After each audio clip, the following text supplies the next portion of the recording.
अभी पिछले दिनों, अच्छा के भाई के पास कई विशेषताएं हैं, ये कविताएं भी करते हैं और वास्तु शास्त्र भी जानते हैं। इनको किसी ने बुलाया, बोले जी हमें अपने घर में हैंडपंप लगवाना है, आप जरा वास्तु के हिसाब से बताओ कहाँ लगवाएं। अच्छा, इन्होंने पूरे घर का मुआयना किया के जी ने, एक जगह उंगली टेक दी, बोले यहाँ पानी मीठा निकलेगा। बोला जी बहुत बहुत धन्यवाद के भाई, खाना खा के जाना। उन्होंने पत्नी को कहा कि भोजन लेके आओ और उसमें घी पूरा जरूर डाल देना। बोले जी ठीक है। अब पत्नी थाली ले आई, थाली के जी के सामने रखी, उसमें बूरा बूरा थी, घी था ही नहीं। के जी बोले इसमें घी तो है ही नहीं। तो उसने पत्नी से पूछा, पत्नी बोली जी घी नीचे है, ऊपर बूरा है। वो बोला जी के भाई तड़े भी कमाल कर दिया कती, 1 इंच नीचे का घी दिखाई नहीं दिया, 100 फुट नीचे का पानी दिखाई दे गया। एक बार तालियां वापिस जोरदार बजा दो। मैं तो जो है ना वो ईशान भाई के साथ चला गया के जी के यहाँ। अच्छा, के भाई प्रोग्राम के लिए तैयार हो रहे थे, अंडरवियर बनियान पे प्रेस कर रहे थे, अंडरवियर बनियान पे प्रेस देख के ईशान भाई बोले भाई कमाल का हो गया, इतने बड़े कवि है ये अंडरवियर बनियान भी प्रेस करके पहनते हैं। अरे मैं कहा ईशान भाई क्यों बावड़ा हो रहा है, इसके पास 2 ही है, रात को धो के सुखाए थे, गिल्ले हैं, सूख नहीं पाए, इसीलिए प्रेस करके पहन रहे। एक बार जोरदार तालियां बजाओ, मैं क्रम को आगे बढ़ाता हूं और ईशान देव जी को आपके बीच में आमंत्रित करना चाहता हूं। हमारी युवा पीढ़ी के नए हस्ताक्षर 4 पंक्तियों से मैं ईशान भाई को यह आमंत्रित करता हूं कि लिपट तिरंगा सैनिक लौटे कांधे पर धर लेना तुम, लिपट तिरंगा सैनिक लौटे कांधे पर धर लेना तुम, याद उन्हें करके आंखों में गंगा जल भर लेना तुम, और 3 रंग पर जिसने अपना तन मन सब कुछ वार दिया, उनकी पगधूली को मस्तक पर धारण कर लेना तुम, उनकी पगधूली को मस्तक पर धारण कर लेना। माँ सरस्वती को नमन करता हूँ।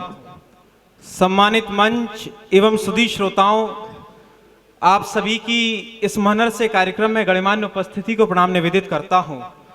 सर्वप्रथम क्षत्रिय समाज द्वारा आयोजित ये बहुत ही खूबसूरत सा और पारिवारिक सा आयोजन, इसकी जो पूरी आयोजन समिति है, आदरणीय विवेक प्रताप सिंह जी खड़े हुए हैं, व्यवस्थाओं को देखने में लगे हुए हैं।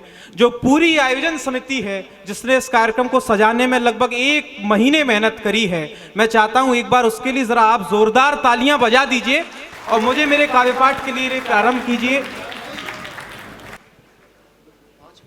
जी, मैं कुछ देर के लिए आपके बीच में हूं। बड़ी टीम की मंच पर उपस्थिति है, आदरणीय रसिक गुप्ता जी बैठे हुए हैं, आदरणीय मेरी बड़ी दीदी बलजीत सिंह कौर तन्हा जी, आदरणीय दीपाली दीदी, आदरणीय विनोद भैया, आदरणीय दादा वाहेगुरु जी, आदरणीय के राजस्थानी जी अभी सुनाकर गए।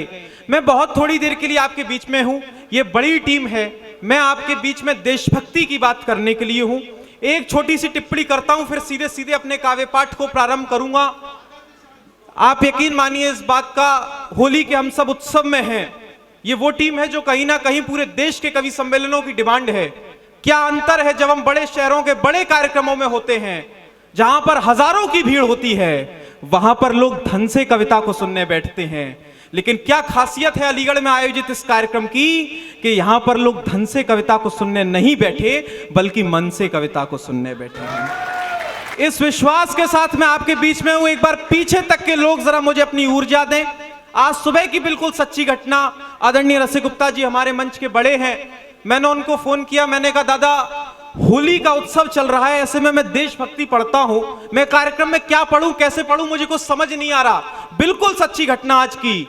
उन्होंने कहा कि ईशान तुम चिंता मत करना, बस जाके सीधे सीधे अपना काम करना, क्योंकि यदि इस देश को, किसी समाज से देशभक्ति को जीना सीखना हो तो फिर उस समाज का नाम क्षत्रिय समाज होता है।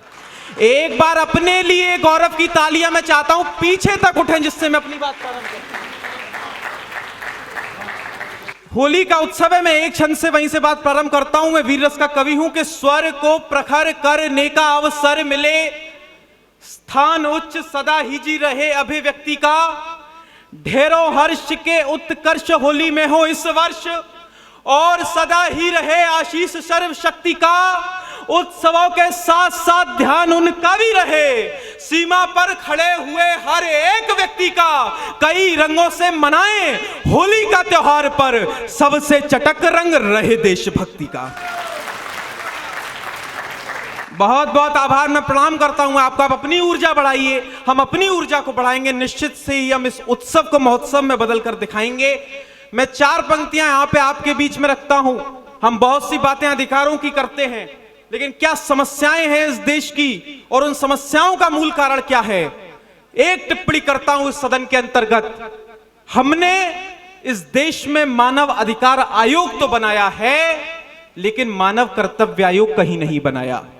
यही कारण है हमारी समस्याओं का कि जब बात अधिकारों की होती है हम बहुत मुखर हो जाते हैं, लेकिन जब कर्तव्यों पे आ जाती है तब हम शून्य रह जाते हैं। मैंने वहां से लिखा कि जो परम धाम पहुंचाते हैं उन गंतव्यों को भूल गए, जो देकर प्राण निभाते हैं उन वक्तव्यों को भूल गए। ये कैसा नया जमाना है जो स्वार्थ बढ़ाता जाता है। अधिकार सभी को याद रहे पर कर्तव्यों को भूल गए।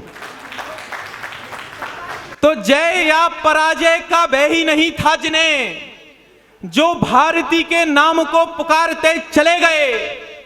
मौत को बना के दासी चूम ली जिन्होंने फांसी, हर्ष से जो स्वर्ग को सिधारते चले गए। जपते चले गए जो राष्ट्र देवता का नाम, भारती के हाल को सुधारते चले गए। यादों में याद तुम रखना उन्हें भी जो कि भारती की आरती उतारते चले गए। बहुत बहुत आभार। क्या बात है। तो शत्रु का भय कब हमको रहा है मित्र, बताइए जरा अपना आशीष देके। मंच की सबसे छोटी कलम हूं, एक बार मुझे लगे कि मैं क्षत्रिय समाज के बीच में खड़े होकर देशभक्ति की कविता पढ़ रहा हूं कि शत्रु का भय कब हमको रहा है मित्र, स्वयं ही हम शत्रु के द्वार चले जाएंगे।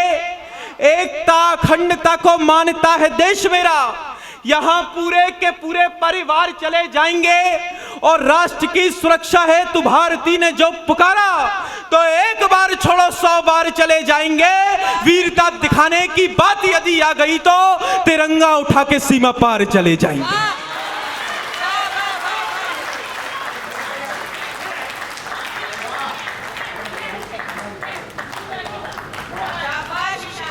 आदरणीय मफतलाल जी की उपस्थिति है, पूरे देश में वो कवि सम्मेलनों का आयोजन हिंदी को बढ़ावा देने के लिए तन मन धन और पूरे समर्पण के साथ वो लगे हुए हैं। दीदी का आशीष मिला, मंच का आशीष मिला।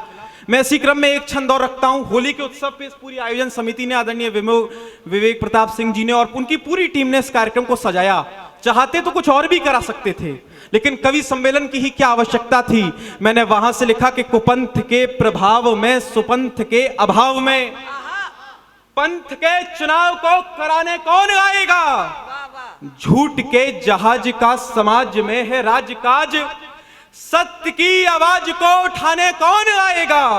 शौर्य बलिदान स्वाभिमान की कहानियों को आने वाली पीढ़ी को सुन बताने कौन आएगा। सिंह सी जवानियां जो सुप्त सी पड़ी है, बोलो सुप्त सी जवानियां जगाने कौन आएगा। बहुत बहुत आभार।